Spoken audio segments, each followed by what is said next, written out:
உங்கள் கழுத்தை நெரிக்கும் கடன் பிரச்சனையா?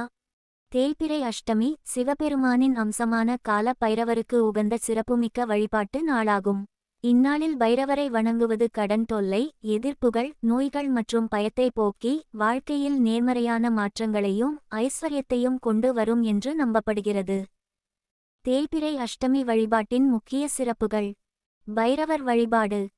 ஒவ்வொரு மாதமும் வரும் தேய்பிறை அஷ்டமியில் பைரவருக்கு சிறப்பு அபிஷேகங்கள், ஆராதனைகள் மற்றும் சிவவாத்தியங்கள் முழங்க பூஜைகள் நடைபெறும். பயன்கள் நீங்குதல். இந்நாளில் பைரவரை மனதார நினைத்து வழிபடுவது மனதில் உள்ள தேவையற்ற பயங்கள் மற்றும் மன உளைச்சலை நீக்கும். கடன் மற்றும் கஷ்டங்கள் தீர்த்தல்.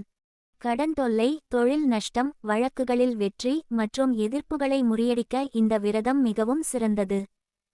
காலத்தை வெல்லும் சக்தி.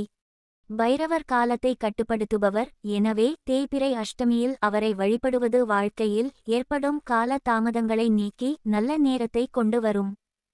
சிறப்பு பூஜைகள்.